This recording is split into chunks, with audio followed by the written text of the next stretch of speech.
All right, we're doing there'll be a slight switch in this session. When I came in on yesterday, I forget exactly who was sharing, but they were just talking about some of the legal issues and some of the legal ramifications of changes to the code as it relates to marriage and same-sex relationships and things of this nature. And I've been dealing with this issue for about a decade, and have gone from warning Christians about what was happening, why it was happening, how it was happening, and what the implications were, to now informing Christians about what happened and how it happened and what the implications are. And talking about how it is that we need to be prepared to respond to this issue. Because the way these things have come about has led to not only changes in the law, but they've also led to changes in the way even churches think about this topic of homosexuality. And I'll just give you an example of what has happened. Imagine this. Imagine I'm standing up here to preach a message about adultery, right? And as I introduce my message on adultery, I say, listen, I just want everybody to know, I love adulterers. I have friends who are adulterers, and I think that we need to be kind to adulterers. We need to embrace adulterers, and I don't think that we need, that would sound kind of odd, wouldn't it? If I was talking about pedophilia, or if I was talking about drunkenness, it would sound odd. But folks, that's the way almost every sermon on homosexuality starts today. With 1,000 excuses and explanations and apologies for what's about to come. There's a reason for that. And the reason for that is the same reason that causes Christians on the whole to not know how to not know how to deal with this issue, to not know how to think about this issue, and also to not know how to respond to this issue. Let me warn you ahead of time, not that this is going to be graphic or anything like that, although I wrestle with that. But let me warn you that we probably won't get through all of this, okay?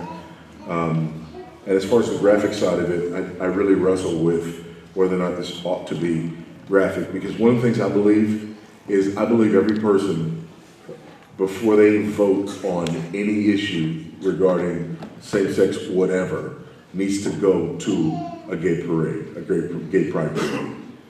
It's one of the most vulgar things you'll ever experience. It's nothing like the picture that's painted of the homosexual lifestyle. It's vulgar. And I will say this, if there was a heterosexual parade and we performed some of the acts that are performed in the gay pride parade, we would go to jail. Period. We would go to jail. But they don't. They don't. And I'm going to explain to you why. Listen to this from Mark Stein. In the old days, there was sodomy, an act. In the late 19th century, the word homosexuality was coined, a condition. A generation ago, the accepted term became gay, an identity. Each formulation raises the stakes. One can object to and even criminalize an act. One is obligated to be sympathetic toward a condition, but once it's a full-fledged 24/7 identity, like being Hispanic or Inuit, anything less than wholehearted acceptance gets you marked as a bigot. The transformation of a crime against nature, by the way, that's what sodomy means. Sodomy is a crime against nature. It's unnatural sexual acts. A crime against nature into a co-equal civic identity within little more than the span of one human lifetime is one of the most remarkable victories ever achieved by any minority group in the Western world. A minority that didn't even exist in a formal sense a century ago has managed to overwhelm and overhaul a universal social institution thousands of years old. This is what happened right before the watching eyes of all of us who are alive today. Why blackness? You saw the magazine article there, Gay is the New Black. That was from The Advocate. The Advocate is the leading homosexual magazine. But why blackness? Why did they choose blackness? And it was chosen strategically, by the way, to hitch their wagon to the black civil rights movement in the United States, okay? And the gay rights movement all over the world was headquartered there, okay? But why blackness? Listen to this from that article in The Advocate. We have no natural allies and therefore cannot rely on the assistance of any group. We have only tactical allies, people who do not want barbarous things done to us because they fear the same thing may someday be done to them. So again, they're recognizing the only way that we have allies is that somehow we equate ourselves with something else. This is from Kirk and Madsen. Russell Kirk and Hunter Madsen are two professors from Harvard University, one in marketing, the other in psychology. They wrote a book that was published in 1989. It was called After the Ball. The subtitle was How America Will Overcome Its Fear and Hatred of Gays in the Decade of the 90s. The book was a propaganda strategy on changing the way people think about homosexuality. It reads today like a historical account of what happened. You have to constantly remind yourself this was written in 1989, okay? Listen to Kirk and Madsen. To suggest in public that homosexuality might be chosen is to open the can of worms labeled moral choice and sin and give the religious intransigents a stick to beat us with. Straights must be taught that it is as natural for some persons to be a homosexual as it is for others to be heterosexual. Wickedness and seduction have nothing to do with it. By the way, the overwhelming majority of Christians in church believe this.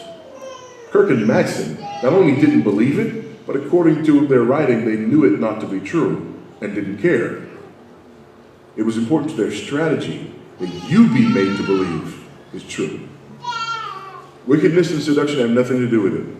And since no choice is involved, gayness can be no more blameworthy than straightness. In fact, it is simply a matter of the odds, 1 in 10, as to who turns out gay and who's straight. Each heterosexual must be led to realize that he might easily have been born homosexual himself. By the way, this 1 in 10 number, they admit in the book that it's not accurate. Yet, they refer to it as a mantra that they need to repeat, because if you repeat a mantra often enough, people begin to believe it, okay? And it just sounds more compelling to say 1 in 10. So they repeat 1 in 10. The most widely accepted study on sexual practice in the United States, for example, is the National Health and Social Life Survey. And according to the NHSLS, only 2.8% of males and 1.4% of the female population identify themselves as gay, lesbian, or bisexual. So between 1.4 and 2.8%. That's all. That's all. But the 1 in 10 mantra had to continually be repeated. And listen to this, John McKellar. He's the openly homosexual founder of a group called HOPE, Homosexuals Against Pride Extremism. So understand that this is a practicing homosexual who's saying this. The modern change in opinion concerning homosexuality, though presented as scientific advance, is contradicted rather than supported by science. A masterful public relations campaign orchestrated by the gay pride extremists has achieved a transformation in public morals consistent with widespread abandonment of the Judeo-Christian ethics upon which our civilization is based. Though hailed as progress, it is really a reversion to ancient pagan practices supported by a counterculture restatement of Gnostic moral relativism. You need to understand that homosexual practice is not new. The homosexual movement is not new. This is ancient paganism that has been repackaged. Okay? This is a religious movement. It's always been a religious movement. It continues to be a religious movement. Who are the key exponents of this gay equals black ideology? Who are the people that have been used to really promote this idea and establish it as really an undisputed fact in the minds of most people in the West? Homosexual activists, obviously. Black civil rights leaders. Black civil rights leaders in the U.S. were critical to this, because the whole world looks at the civil rights movement in America fondly and sees it as a very important victory in human rights throughout the world. Judges, business and political leaders, and religious leaders, yes, religious leaders, have been absolutely critical in this process. First, homosexual activists. I've already told you about After the Ball. It's a tough book to get your hands on, and it's very expensive. It's only hardback. I have one. It's also a tough book to read for a number of reasons, not least of which is you realize we've been absolutely manipulated. But then there's also a section in it where they say if the propaganda campaign was going to succeed, that the homosexual community needed to stop doing certain things publicly. And so its description of the homosexual lifestyle as it is and as they know it to be is quite disturbing. But that's why Kirk and Madsen argue that if our strategy is going to succeed, this stuff has to stop being so public. The moment. What was the moment? Here's why they got together in 1988, these leading homosexual activists, and it created this strategy that later became Kirk and Madsen's book. If you remember, that's the height of the AIDS crisis. AIDS, though a loose cannon, is a cannon indeed.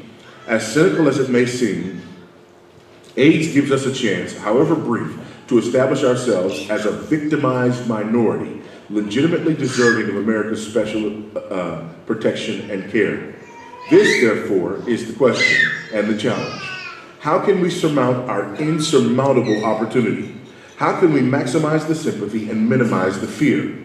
How, given the horrid hand that AIDS has dealt us, can we best play it? And that's what they did. They used the AIDS crisis to propel their movement. The method, again, from After the Ball. The campaign we outline in After the Ball, though complex, depends centrally upon a program of unabashed propaganda, firmly grounded in long-established principles of psychology and advertising. Propaganda, it's not a positive word. They acknowledge that it's not a positive word. Listen to how the authors who say this is a propaganda campaign define propaganda and the problems that people have with it. 3 characteristics distinguish propaganda from other modes of communication and contribute to its sinister reputation. What are the 3 things?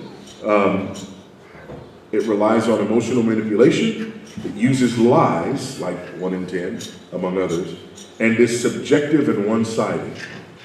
This is how they describe their campaign. Relying on emotional manipulation, using lies, and being subjective and one-sided. Tell our side of the story as movingly as possible. In the battle for hearts and minds, effective propaganda knows enough to put its best foot forward. This is what our own media campaign must do. And it was absolutely a media campaign. 3-step process: desensitizing, jamming, and conversion. By the way, these are the 3 steps of brainwashing. This was their process. First, desensitizing. To desensitize straights to gays and gayness, inundate them in a continuous flood of gay-related advertising, presented in the least offensive fashion possible. If straights can't shut off the shower, they may at least eventually get used to being wet. So first, step number one, desensitize people to homosexuality. Put it out there again and again and again and again and again. And we've been desensitized, by the way. You see it everywhere. There used to be a time where if you saw, two gay characters on a show, you would say, what, can you believe this? Or on a commercial for whatever. You'd be up in arms, you'd be writing letters, and now when you see it, you've been desensitized. It's worked. It's worked. You think nothing of it anymore. You think it's natural and normal now. That was strategic. Use movies, television shows, commercials, outed actors and athletes. It's important when somebody famous outs themselves as a homosexual. It's amazing. Margaret Thatcher died and our president couldn't be bothered to show up, right? But a former NBA player came out and he was Johnny on the spot. Because that was an opportunity that couldn't be missed, okay? There was a homosexual football player in the draft last year. That was something that absolutely could not be missed. It's very important, and I'll tell you why that in particular is important a little bit later on. But the fact of the matter is, making the most of these types of things is another method of desensitizing and convincing people that it's everywhere. 1 in 10. Right? It's everywhere, every walk of life. Desensitizing is nothing without jamming. What's jamming? Well, accuse religious people. Gays can use talk to muddy the moral waters. That is, to undercut the rationalizations that justify religious bigotry and to jam some of its psychic rewards. So, portray anti-gay institutions as antiquated, backwards, badly out of step with the times, and with the latest findings in psychology. So, one of the ways you use jamming is, he says, we want to confuse the psychic rewards. So, people, nobody wants to be called a skinhead, nobody wants to be identified with the KKK, right? So what you do is, when you talk about homosexuality, and when you talk about people who are opposed to homosexuality, you identify them with skinheads and with the KKK and so-and-so. So that way, whenever people respond like they would naturally respond, the image must always be forced into their mind that they're responding like these groups that none of us want to be identified with, which is why pastors always apologize at the beginning of a sermon about homosexuality, because they've been jammed. Now, we also want to present these people as out of step with the latest findings in psychology. And so we convince people that psychology, for example, has found a biological link to homosexuality, which it has not, nor would it matter if it had. We refer to the LeVay brain study, the Bailey and Pillar twin study, Hamer's X chromosome study, Savik's pheromone study. We refer to these studies. By the way, when these studies come out, the news media presents these studies as these groundbreaking findings, and they bury the reality of what the study actually concluded, which is nothing. Nothing. We found absolutely nothing, which is quite interesting because we can't prove that homosexuality exists. We can prove that sodomy exists, the act of unnatural sex, but we can't prove that there are people who are like this by their very nature, because we've never found a genetic link. Why is that important? Because we're giving specific and special rights to a group of people that we aren't even sure really exist.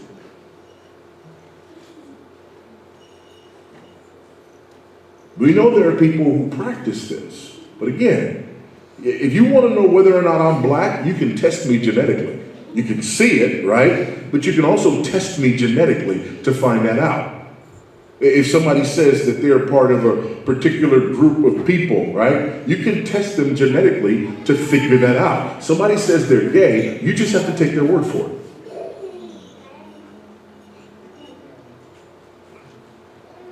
You just got to take their word for it. Okay? By the way, we also have 2,000-year-old evidence that people stop it. 1 Corinthians chapter 6, such were some of you, right? There's never been a person who stopped being black. Now, here's the deal. You test Michael Jackson's DNA, doesn't matter what he did to his skin, right? We always think about that, right? But it doesn't matter what he did to his skin. It doesn't matter if a person has gender reassignment. If you were born XX, you stay XX. If you were born XY, you stay XY. Right? But this here, there are people who practice this lifestyle who don't anymore, and now they're married. Legitimately so. There's even a term for it for young lady. You ever heard the term lugs? Lesbian until graduation? It's a thing. It's a thing. So much of a thing that there's a name for it. Okay? All right. Last step is conversion. So we have desensitizing. What is desensitizing? Just bombard you with images so that it no longer bothers you anymore. You get used to it. You're not even offended by it. Your conscience gets seared. Jamming. Jamming is we present to you images. By the way, I was going to explain to you why the athletes and actors and famous people are very important to this movement, because that's part of the jamming. See, we want to think, especially in terms of homosexual men, we want to think about limp-wristed, effeminate men. Well, if a big, strong athlete comes out as gay, that jams our perception of who homosexuals are. This is why one of the ads that they proposed in after the ball was a cigarette ad with the Marlboro Man. You know the Marlboro Man, right? He's a rugged cowboy. And so the idea was we need an ad that has the rugged cowboy as being gay, because that would be another sort of ultimate jamming technique. They didn't do that ad, but they did do a movie called Brokeback Mountain, which was the exact same thing. You follow? That was jamming. Okay? All right. Last is conversion. Conversion is not about making people sodomites. Both desensitization and jamming, though extremely useful, are mere preludes to our longest, though necessarily long-range goal, which is conversion. It isn't enough that anti-gay bigots should become confused about us or even indifferent to us. We are safest in the long run if we can actually make them like us. Please don't confuse conversion with political subversion. By conversion, we actually mean something more profoundly threatening to the American way of life, without which no truly sweeping social change can occur. See, they had to send people's children home from school calling their parents bigots because they'd been desensitized and jammed and converted in the classroom and are now homosexual advocates who are calling their parents' religion and morality into question. Okay? And this is what happened. Christian families all over the Western world tell the same story of children who come back from school all of a sudden with this propaganda about homosexuality, calling mom and dad bigots, calling the church bigoted, right? It's happening everywhere. This is what was happening. Conversion. We mean conversion of the average American's emotions, mind, and will through a planned psychological attack in the form of propaganda fed to the nation via the media and the schools. There it was in 1989. Okay?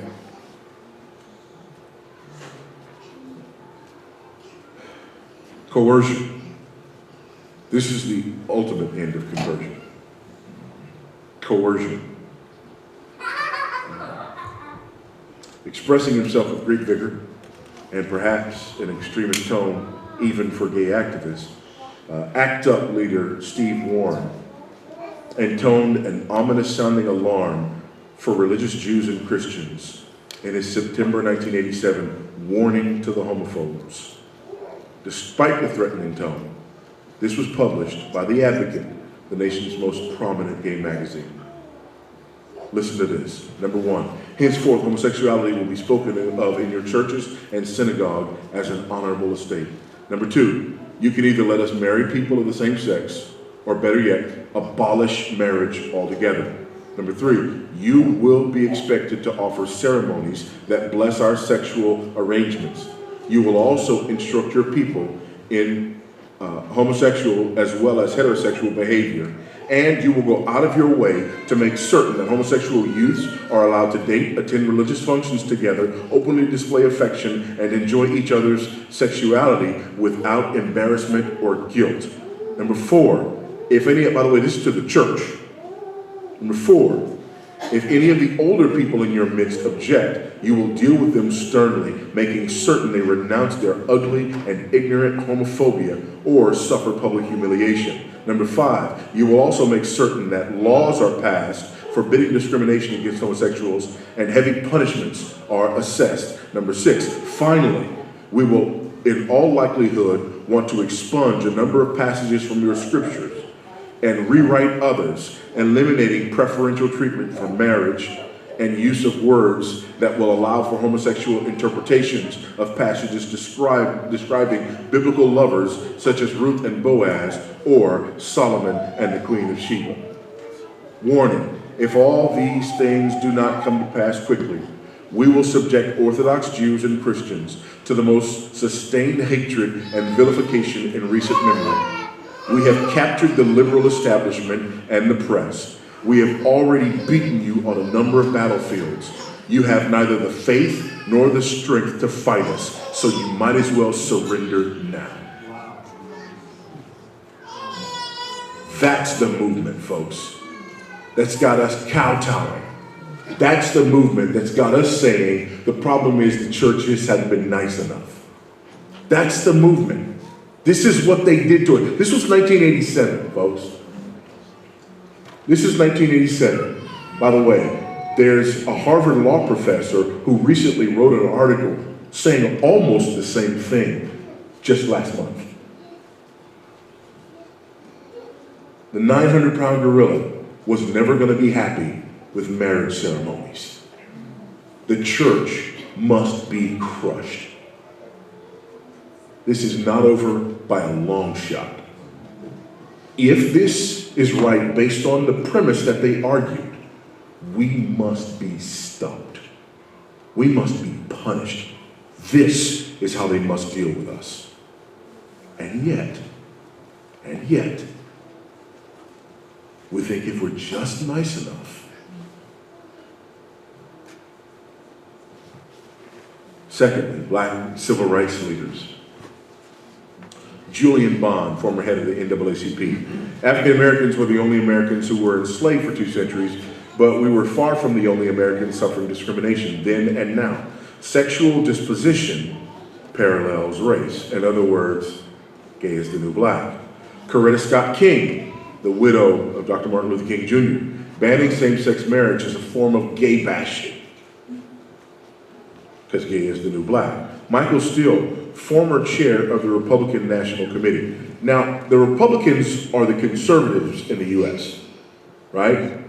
Michael Steele was a black politician who was the head of the Republican National Committee. He's the guy who's responsible for helping get Republicans elected to office. He is the conservative voice, right? Listen to what Michael Steele said in GQ magazine. Oh no, I don't think I've ever really subscribed to that view that you can turn it on and off like a water tap. I think that there's a whole lot that goes into the makeup of an individual that you just can't simply say, oh, like tomorrow morning, I'm gonna stop being gay. It's like saying tomorrow morning, I'm gonna stop being black. Why? Because gay is the new black. Doesn't matter which side of the political aisle you're on. Judges and the courts. Jurisprudence versus social engineering. I'm not a lawyer, nor do I play one on TV. Although it's all I ever wanted to be. And before I started preaching and changed my major my senior year in college, I was pre-law in international business, wanted to practice international law. But you don't have to be a lawyer in order to understand what's happening in our courts. You just need to be able to read, okay? Listen to the California Supreme Court in their decision. Our state now recognizes that an individual's capacity to establish a loving, long-term, committed relationship with another person and responsibly to care for and raise children does not depend upon the individual's sexual orientation. And more generally, that an individual's sexual orientation, like a person's race or gender, does not constitute a legitimate basis upon which to deny or withhold legal rights. We therefore conclude that in view of the substance and significance of the fundamental constitutional right to form a family relationship, wherever that one is, the California Constitution properly must be interpreted to guarantee this basic civil right to all Californians, whether gay or heterosexual, and to same-sex couples, as well as to opposite-sex couples. By the way, again, the idea that sexual orientation parallels race, no evidence whatsoever to support that, okay? In fact, quite the contrary, we have evidence that it's not the same thing, but the California Supreme Court acted based on the assumption that it is the same thing. Here's the problem with that. Here's our precedent. If a lesbian is a woman who is directed toward other women in her sexual orientation, then we need to let her marry a woman, right? If a homosexual man is pointing toward other men and his sexual orientation, we need to let that homosexual man marry. If a bisexual is simultaneously pointed toward a man and a woman in his immutable sexual orientation, we need to let him marry both. You don't have to be a lawyer to figure that out. That's the can of worms they opened. Political leaders, President Barack Obama. While we have come a long way since the Stonewall riots in 1969, we still have a lot of work to do. Too often the issue of LGBT rights is exploited by those seeking to divide us, like him. But at its core, the issue is about who we are as Americans. Rarely do I agree with this man, but he's spot on in that last statement, right? By the way, he refers to the Stonewall riots. Why the Stonewall riots? Stonewall is now seen as this very important moment in the homosexual movement. As in most mafia-run joints, the Stonewall operators exploited the opportunity to blackmail successful older patrons. A staff member would strike up a conversation with a successful-looking man, learn his name and profession. If the mark worked in a law firm or was a stockbroker, he was later blackmailed with the threat of being outed to his colleagues. The discovery of this operation led to the famous Stonewall raid on June 28, 1969. Sometime in early 1969, Interpol, the UN-affiliated international police organization, noticed an unusual number of negotiable bonds surfacing in foreign currencies and requested that the New York Police Department investigate whether they were counterfeit. Police detectives found that the mafia had been acquiring large numbers of bonds by blackmailing gay employees of New York banks. This was Stonewall. I could go on, but I'll stop there. Let me say this last thing about Stonewall. Here's our president talking about a Stonewall legend. Frank Kamini, now in his 80s, a courageous gay rights pioneer and sexual libertarian of the most extreme kind, a man who wrote in 2008, "Let us have more and better enjoyment of more and better sexual perversions by whatever definition, by more and more consenting adults. And if bestiality with consenting animals provides happiness to some people, let them pursue their happiness. And let us have more and better enjoyment, more and better hardcore pornography by those to whom such viewing provides happiness." A man who stated that the God of the Bible is a sinful homophobic bigot who needs to repent. Of this man, President Obama said, "And so we are proud of you, Frank, and we are grateful to you for your leadership."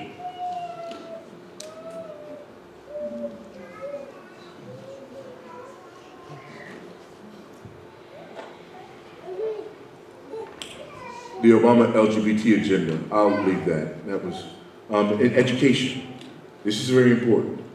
In education, Arnie Duncan, Secretary of Education. Obama comes to the White House. He comes from Chicago.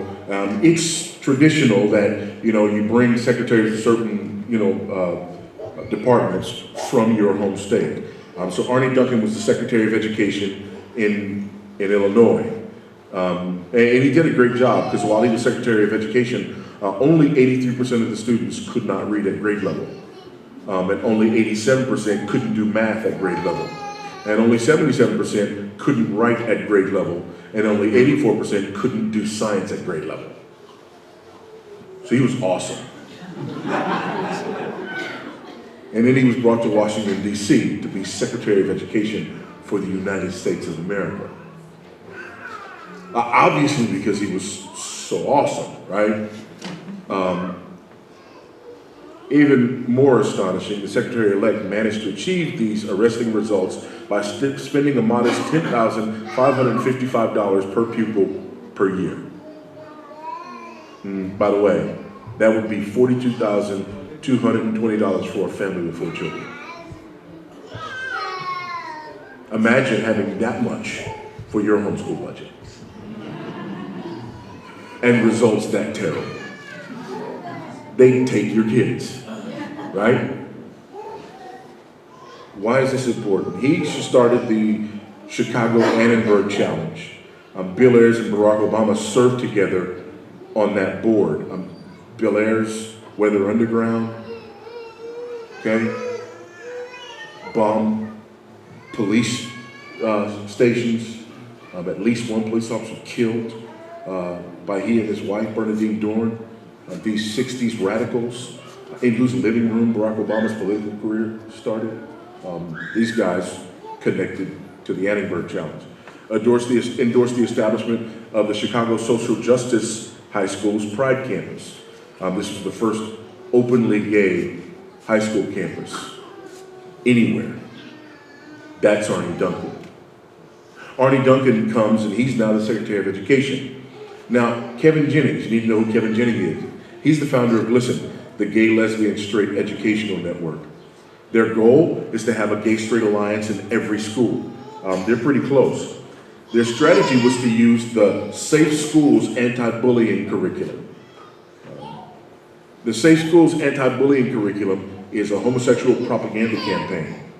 Arnie Duncan brought Kevin Jennings to Washington as the Safe Schools czar, so he could get the Safe Schools campaign, the anti-bullying campaign, in every American school. It's homosexual propaganda. Do y'all understand what's happening here? Business leaders. Steve Jobs, the former CEO of Apple. Man, you should get you something else. You can't find a computer made by a company that is not knee-deep in the homosexual agenda, or an operating system, or anything else. Sergey Brin, co-founder of Google. I won't even read all this stuff that they say. I want to get to this. I want to get to the religious leaders, okay? Brian McLaren, we know this name, right? Listen to Brian McLaren in Christianity Today. Perhaps we need a 5-year moratorium on making pronouncements. In the meantime, we'll practice prayerful Christian dialogue, listening respectfully, disagreeing agreeably. When decisions need to be made, they'll be admittedly provisional. We'll keep our ears attuned to scholars in biblical studies, theology, ethics, psychology, genetics, sociology, and related fields. Then in 5 years, if we have clarity, we will speak. If not, we'll set another 5 years for ongoing reflection. After all, many important issues in church history took centuries to figure out. By the way, that's not true. Maybe this moratorium would help us resist the wind of doctrine blowing rigorously from the left and the right, so we can patiently wait for the wind of the Spirit to set our course. Because the Bible is obviously not clear on this issue.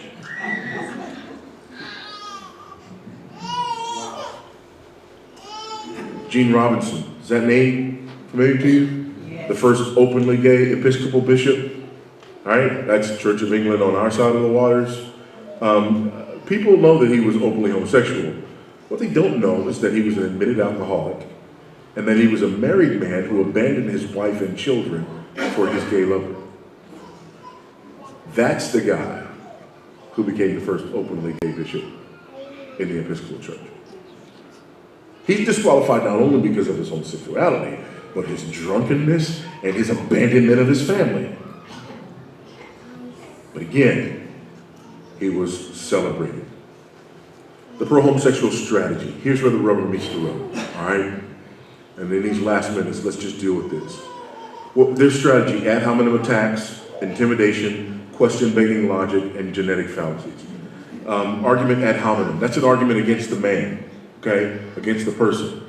And you're in the middle of a debate, and you have the stronger argument, and the person goes, well, so you're ugly. Right? That's argument ad hominem. You're a terrible person, okay? That means you're winning the debate, by the way, all right? U.S. Representative Barney Frank, he said, I wouldn't want the homosexual marriage issue to go to the United States Supreme Court now because that homophobe Antonin Scalia, who died last year, it's the worst thing he did as a Supreme Court justice, has too many votes on this current court. Now that's a member of Congress talking about a sitting judge on the Supreme Court. Notice he is a homophobe. You are a homophobe. Your position is not homophobic. Your belief is not homophobic. You are. It's an attack of you as a person. It's an attack of your character. You are a homophobe. You are not worthy of participation in this society. Okay? Begging the question. Now the phrase begging the question, we use this a lot and we just almost always use it wrongly. You know, we go, well, that begs the question. Now, what we mean is that raises the question. Begging the question refers to the question in a formal debate. That is, the issue being debated. One side may ask the other side to concede certain points in order to speed up the proceedings. To beg the question is to ask that the very point of being argued be conceded. Okay? We're arguing as to whether or not you kick your dog, right? And so I go, now, when you kick your dog, do you do it with your right or your left foot? Well, actually, that's what we're debating. If you say, when you kick your dog, you're begging the question, which means you are assuming the fact that we're supposed to be debating, okay? That's what it means to beg the question. It doesn't mean to raise the question. Begging the question is a logical flaw in an argument, okay? So, how do they beg the question? Number one, they say homosexuality is as immutable as ethnicity. Folks, that's begging the question. They're stating as fact something that we're debating that hasn't been proved. That's question-begging logic. And again, most Christians believe this to be true and factual, though it is not. How do we know it's not? Again, I told you, 1 Corinthians 6, verses 9 to 11.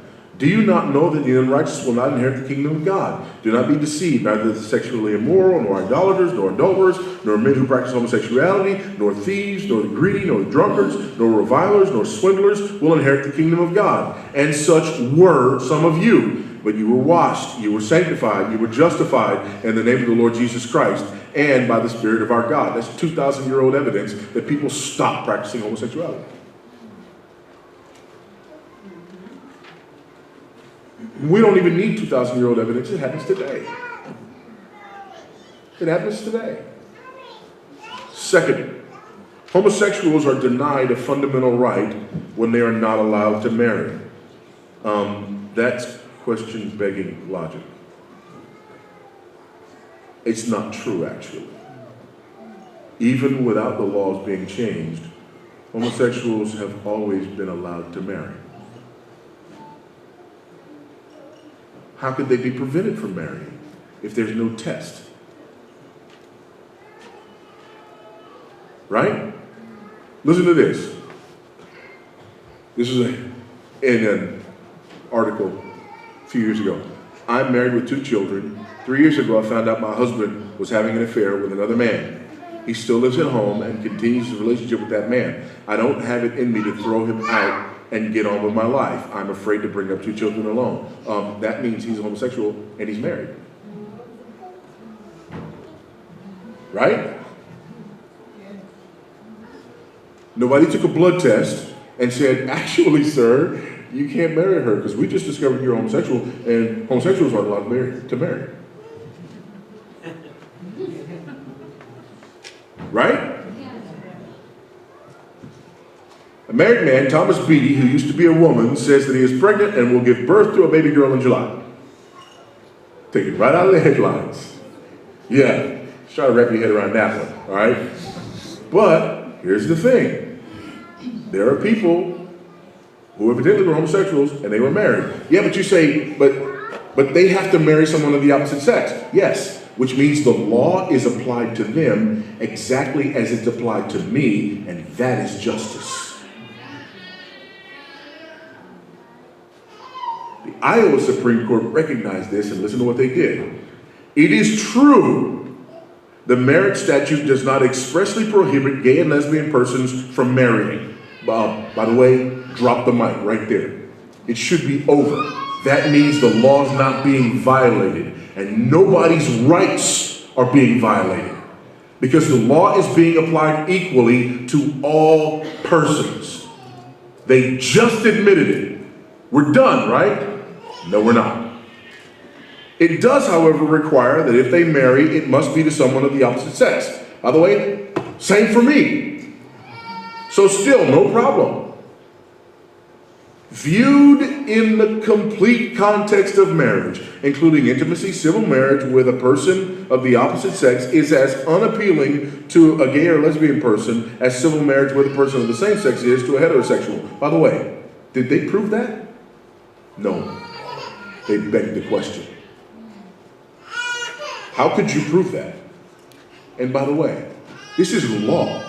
Who cares how appealing something is? Thus, the right of a gay or lesbian person under the marriage statute to enter into civil marriage only with a person of the opposite sex is no right at all. Because if you don't want to practice the right, it's not a right. Under such a law, gay or lesbian individuals cannot simultaneously fulfill their deeply felt need for a committed personal relationship as influenced by their sexual orientation, again, begging the question, and gain civil status and the attendant benefits guaranteed by the statute. Instead, a gay or lesbian person can only gain the same rights under the statute as a heterosexual person by negating the very trait that defines gay and lesbian people as a class, their sexual orientation. Again, they begged the question.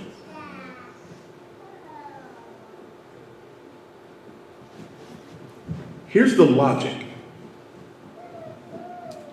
Homosexuals have the right to marry. They do not desire to exercise the right as it currently exists. Therefore, they do not have the right and the law must be changed. Can we agree that that's their syllogism? Right? I'm not putting words in anybody's mouth, right? That's what the Supreme Court of Iowa just said. That's their syllogism. So, let's take the same logic, the same syllogism. Pacifists have the right to join the military. They do not desire to exercise the right as it currently exists. Therefore, they do not have the right, and the law must be changed. We must create a military that doesn't fight so that pacifists can enjoy the right like other people can. Irrefutable logic.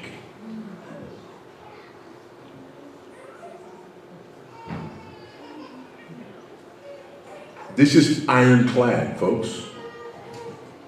And it demonstrates the folly of what, for example, your country just did not long ago. It's absolutely ridiculous. But apparently there's nobody who can stand up in a courtroom and do this. 3, it is wrong to pass legislation that takes fundamental rights away from or discriminates against a group of people. Happens all the time. Happens all the time. Right? Where I'm from, convicts can lose the right to vote. There's a group of people who lose fundamental rights. Right? Happens all the time, folks. So they're begging the question, and it's not true. But here's the other issue. The idea is that when two people love each other, they should be allowed to get married. Right? So they're starting, with that, Beatles philosophy. All you need is love. I come back with a little Tina Turner theology. What's love got to do with it? All right? By the way, let's take that statement. First, when? We discriminate against 13-year-olds. They can get married. Right? 2, because they say when two people love each other. This is discriminatory because we discriminate against polyamory and polygamy. Right? If the numerosity requirement is there, then even when 2 people marry is a huge problem. Well, that's an exaggeration. No, it's not. I won't go into all of this, but polygamy and polyamory are coming, right? Because we've set a precedent and they're about to kick the door wide open. People, that discriminates against bestiality and zoroastrianism. What if I don't want to marry a person? So even this statement, when 2 people love each other, that's discriminating against people who want to marry a non-person. Well, that's an exaggeration, right? No. As an 18-year-old, he had stoned and clubbed to death 2 dogs he found engaging in mating. He then hung their carcasses from a tree. That's when his personal suffering began. After that, my legs and hands got paralyzed and I lost hearing in my ear, Kumar told the Hindustan Times newspaper.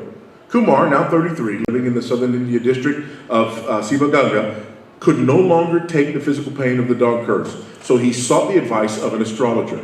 Her advice, her cure for his maladies? Marry a dog, which is just what Kumar did on Sunday, November 11, 2007. Kumar, sitting beside his bride, recited his marriage vows, declaring, I will take care of it until its death. Then the couple was declared married.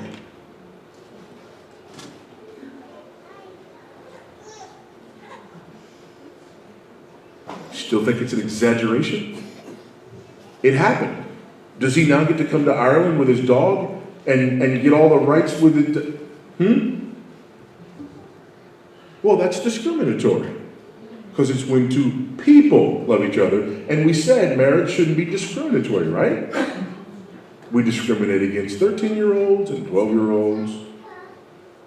We discriminate against polygamy and polyamory. And we discriminate against bestiality. When 2 people love each other, that's a discrimination against pragmatic marriages.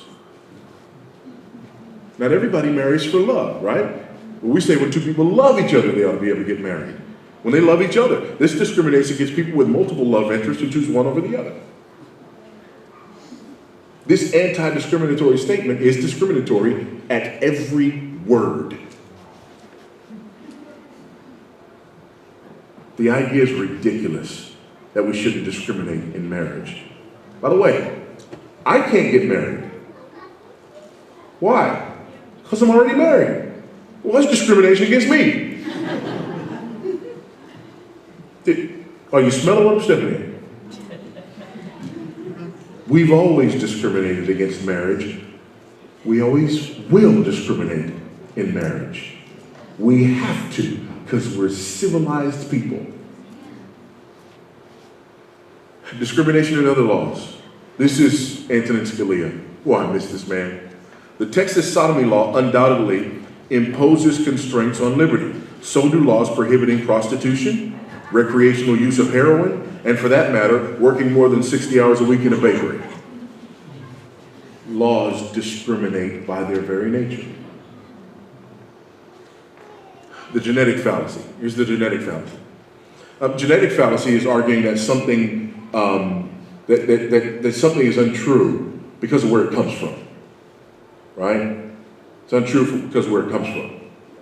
All right? You are a Christian, and you're using your religion to impose your morality on me. Sound familiar? You're a Christian. You're trying to use your religion to impose your morality on me. Therefore, what you're doing is wrong. Okay? Since your position arises from your religion, your argument is biased and illegitimate. I, on the other hand, am basing my argument on the illegitimate application of the biblical idea that all people are equal before God. However, since I do not believe in the source of my argument, the Bible, I have the moral high ground, and you have to shut up. Here's what's interesting. You're trying to impose your morality on me. What are you trying to do? I'm trying to tell you that it's immoral to deny marriage to me if I love this person, because discrimination is immoral. Based on what worldview? Because I'm going to say that's based on my worldview that you just hijacked. But because you hijack my worldview and don't claim it as your own, you get to impose the morality that you choose. And I don't get to impose the morality that I choose. You get to be declared immoral, and I get to be declared a bigot. Well, as we'd say in Texas, that dog won't hunt. And yet, it works. It works. It's got us all tied up in knots, not knowing if we're coming or going, and having absolutely no idea. All right, I'm gonna have to stop right there, okay? There's a whole other section here on our responses and whatnot. Let me just give you a couple of these things, okay? There's opposition from within. The idea that Jesus never addressed homosexuality. Paul didn't understand loving same-sex relationships. Love is the overarching ethic of the New Testament. And why do you eat shellfish? Okay? These are the 4 lines of argumentation that we deal with, all right? I'm at my hour. I can run through these quickly and try to help you address these, or you can tap out. Okay? All right, so we do this. The first one, Jesus never addressed homosexuality. Okay? Raise your hand if you've heard this before, right? Jesus never addressed homosexuality. First of all, Jesus did address homosexuality. In Matthew 5 and in Matthew 19, Jesus addressed homosexuality because Jesus addressed marriage. And he addressed marriage as a creation ordinance because God made them male and female, okay? So Jesus did address it. Secondly, Jesus is a member of the Godhead. This is hugely important.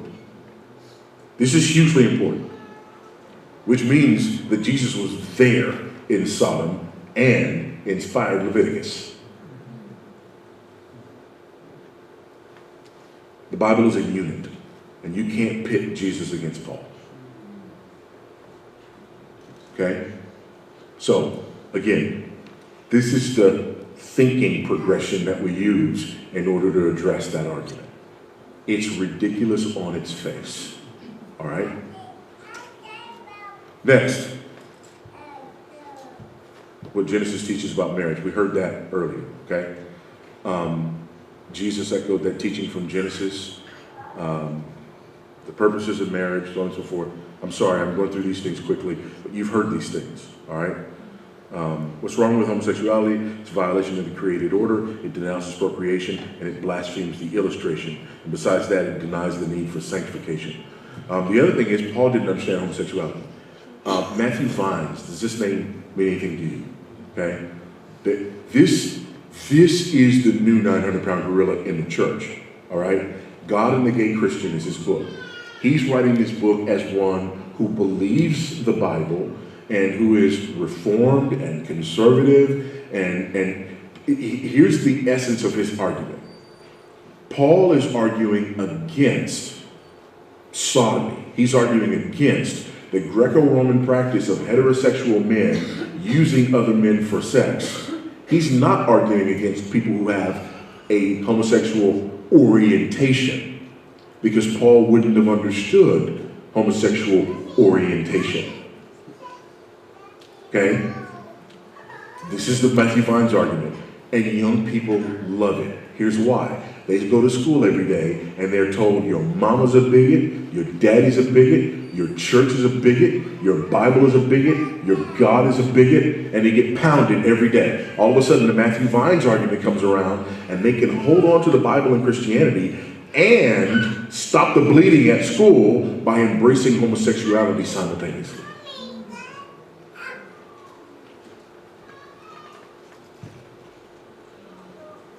Romans 1 obliterates this, and Vines tries to deal with this in his book, but sadly so.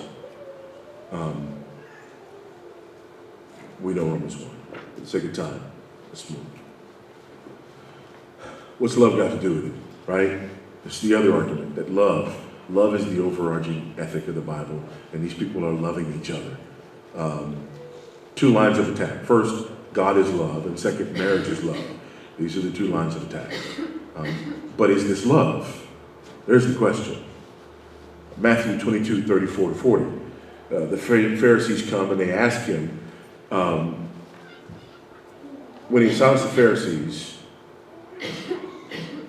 or the Sadducees, when the Pharisees heard that he had silenced the Sadducees, they gathered together, and one of them, a lawyer, asked him a question to test him. Teacher, what is the greatest commandment in the law? And he said to them, you shall love the Lord your God with all your heart, with all your soul, and with all your mind. This is the great and first commandment. And the second is like it, you shall love your neighbor as yourself. On these two commandments depend all the law and the prophets. This is a summary of both tables of the law. Okay? Love is not pitted against the law. Love holds the law. Romans 13, 8 to 10. Listen to this. Owe no one anything except to love each other. For the one who loves another has fulfilled the law. For the commandment, you shall not commit adultery, you shall not murder, you shall not steal, you shall not covet. What's that? Folks, that's the second table of the law.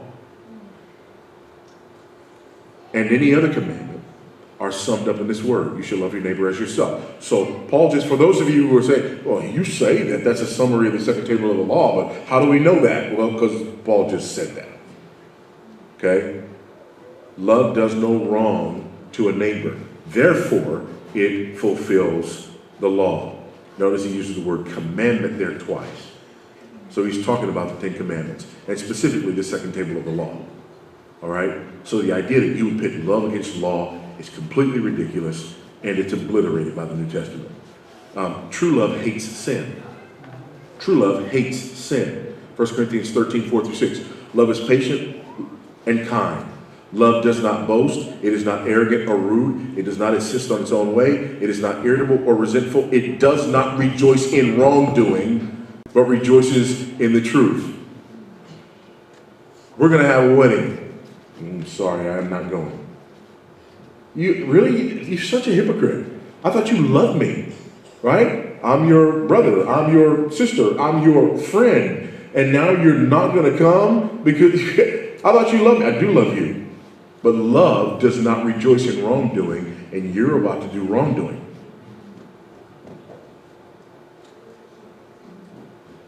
What's more, All love is vertical first and then horizontal. I cannot delegitimize my vertical love for the God who is love by embracing what that God says is sin.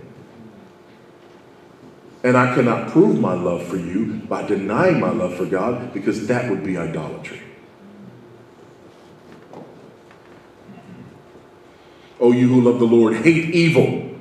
He preserves the lives of his saints. He delivers them from the hand of the wicked.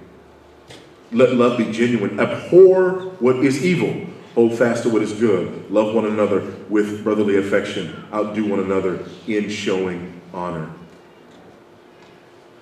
Though they know God, God's decree that those who practice such things deserve to die, they not only do them, but they give approval to those who practice them.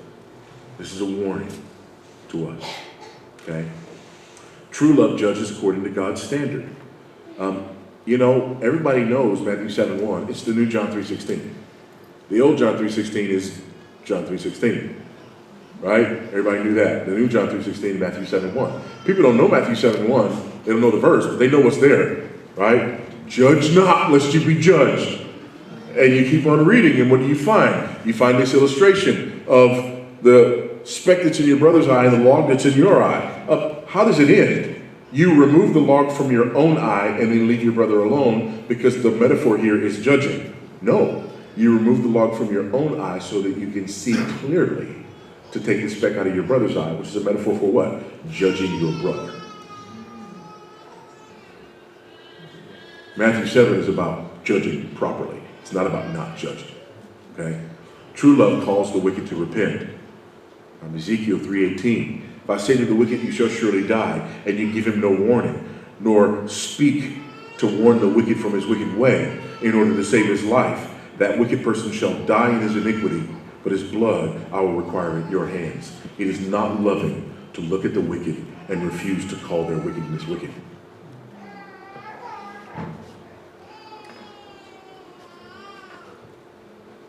Ephesians 5, we expose the evil deeds of darkness. Therefore, true love must never treat homosexuality with anything less than utter contempt and loathing. Well, that doesn't sound right. That sounds downright nasty. Notice I didn't say homosexuals. I said homosexuality. Why? Why should we have contempt and loathing for homosexuality? They have the highest rates of STDs in the world. They have the highest rates of promiscuity in the world. The highest rates of domestic violence in the world. It's amazing. Now, there's this whole domestic violence kick, and the feminists are on the domestic violence bandwagon because it allows them to advance the narrative that the most dangerous thing in the world to a woman is a man, right?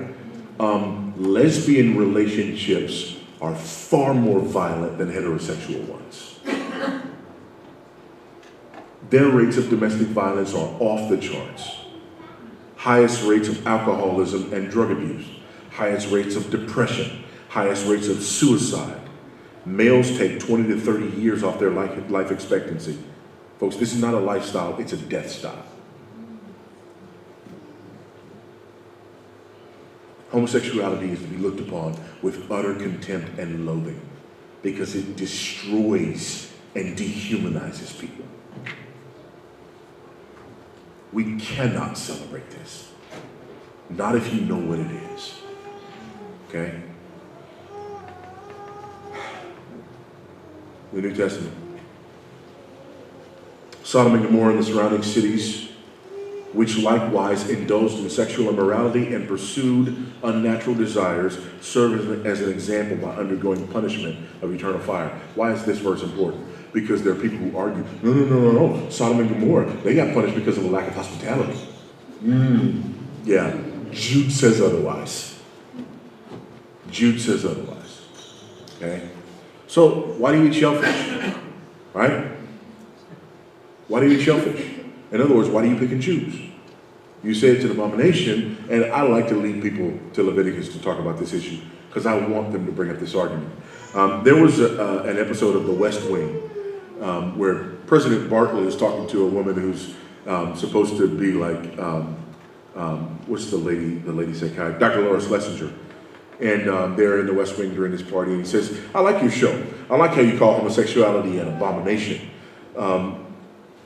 Jacob says, I don't say homosexuality is an abomination, Mr. President. The Bible does. Ah, yes, it does. Leviticus. Jacob's 18:22. Bartlett, chapter and verse. I wanted to ask you a couple of questions. While I had you here, I want to sell my youngest daughter into slavery, as sanctioned in Exodus 21:7.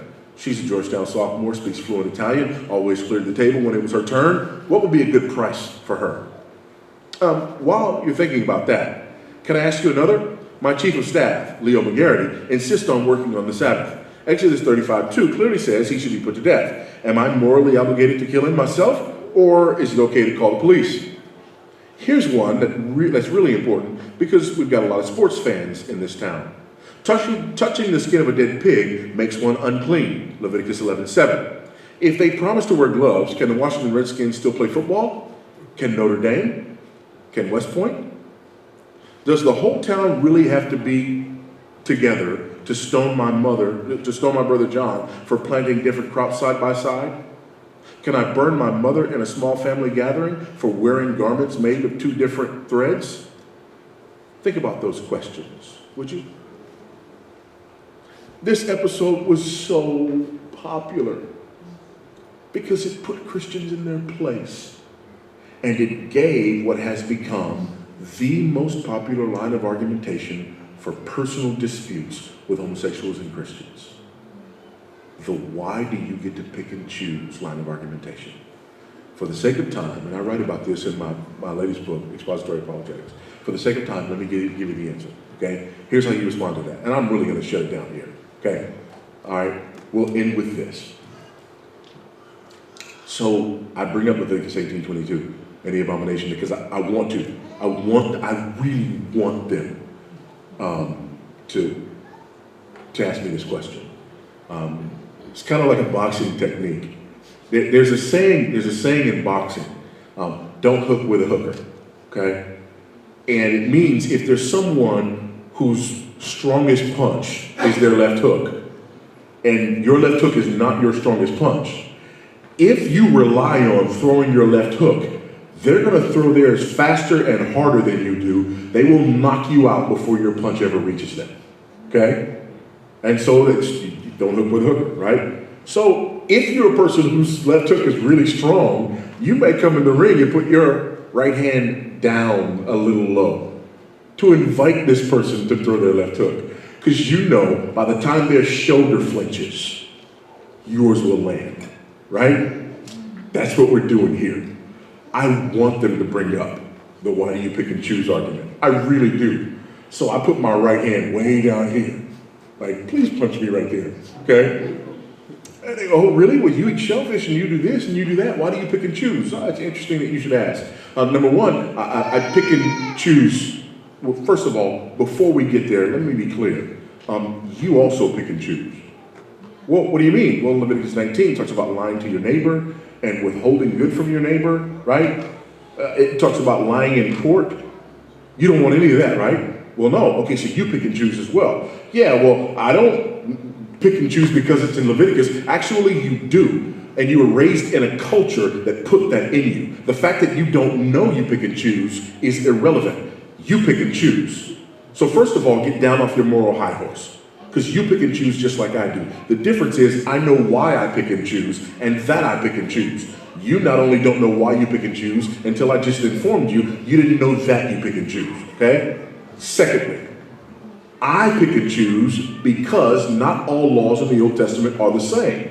There are laws in the Old Testament that are moral laws, there are laws that are civil laws, and there are laws that are judicial laws. Now, the moral laws are forever binding on all people, so I pick and choose those laws. However, for example, I do not pick and choose the ceremonial laws because Christ died for sin once for all, the just for the unjust, in order that he might bring us back to God. Those ceremonial laws pointed forward to the finished work of Jesus Christ on the cross. So as a Christian, I wouldn't dare go back to those old laws that pointed forward to what my Savior would do in order to save me from my sin. And the New Testament makes it very clear that I shouldn't. Going back to those laws would be getting married and then continuing to kiss your wife through a veil. So, number one, I pick and choose because there are different types of laws. Number two, I pick and choose because I'm a Christian, and if I didn't pick and choose, it would be blasphemous for me to go back to ceremonial laws. Thirdly, I pick and choose because it is absolutely incumbent upon me to have a standard of righteousness outside of myself, because I know that by nature I'm a hypocrite and I'm arrogant. I need a standard beyond me. I don't trust myself to be the arbiter of all truth. So there's the difference between the two of us. By the way, please note what just happened. I invited them to throw their left hook, not so that I could knock them out, but because I knew that they were going to choose to have a conversation about this issue, number one, which meant that they would stay there and listen to me while I explained myself. Number three, I'm able to knock them down off their moral high horse and show that they're not morally superior. And number four, I just shared the gospel. And that's what matters. Not winning a debate about homosexuality. Getting to the gospel is what matters. Okay? All right. Folks, I've taken too much time. There's a whole lot more of this. Some of this you can find online. Look for Semper Reformanda 2014 from our church, Grace Family Baptist Church in Houston. Did this before we had moved. So there's 3 sessions of this, 2.5 hours, 3 hours or so. Actually probably 3.5 hours of this that you can go and get. My hope, I know this is a lot, okay? But my hope is that you at least now understand the nature of what we're dealing with, okay? This was not just innocent, loving homosexuals who just found themselves, yearning to be married to one another. Nothing can be further from the truth, especially with homosexual men. They don't want marriage. It's not what this is about, okay? That's not what this was ever about. This is about destroying marriage itself, okay? And so, anyway, I hope you see that. I hope you see that this was strategic in its nature. I hope you see that it's illogical, right? Because here's what worries me. What worries me is that for most Christians, this is their posture. First of all, I'll tell you, I've been talking about this for a decade. When I started talking about this, people were like, why are you talking about this? Why are you only... I believed a decade ago that this was the most important moral issue of our day. I still believe it today, okay? And so people were like, why are you talking about this? Well, then the law comes down in the U.S., and everybody's like, where were the pastors? How come the pastors weren't talking about it? What? I've been talking about this for a decade, and you said I was obsessing. Now you're saying, where were the pastors? You weren't listening to those of us who were talking about this. You didn't get it. And now, here's what I'm seeing. I'm still talking about this, and people are like, hey man, that ship has sailed. Let's move on. So we went from apathy to fear to apathy again. And here's what you need to know. The 900-pound gorilla is not finished. They're not done with us. Okay? They're not done with us. And so we need to open our eyes and be ready for what's coming. Because our very ability to proclaim the gospel is going to be challenged. Okay? Here's the other thing. These people are trapped in a death style. And the enemy has told them that this is good and this is right. They're standing in front of the wrath of God, sticking their tongue out. The loving thing to do is not to wipe our hands of this. The loving thing to do is to proclaim the gospel to them and to warn them of the judgment that is to come. Here's another thing. God judges nations, not just individuals. He judges nations. And his judgment has already come. His judgment has already come. Okay? We're in the midst of it in the West right now. And it's not done yet. Okay? So for those reasons, This is of the utmost importance, okay? And beyond that, here's what I'm saying, and that's why I wanted to end with that. What I'm seeing is that right now, there is an opportunity to engage people like never before. People have been emboldened by this. They want to talk about this because they feel like they have a winning strategy. They feel like if they just bring up the shellfish thing, they can just beat you down, right? This is an opportunity for us to proclaim the gospel. And it's a unique opportunity where people will want to talk to you about this because they think it's a winning strategy for them, okay? So for all those reasons, I think this is of the utmost importance. It's also important because our children are being desensitized, jammed, and converted. There's some of you in this room, and you have older teenage children, and they're gone on this issue. Some of you have children in their 20s and 30s, and they're absolutely gone on this issue. They are so pro-gay, you can't even stand it, because they've been brainwashed on this issue. Well, we need to understand how this happened. We need to understand how to engage on this, all right? So I apologize for just sort of flooding you with all of this so quickly and for going over the time, but I hope you understand why, and I hope you find this useful.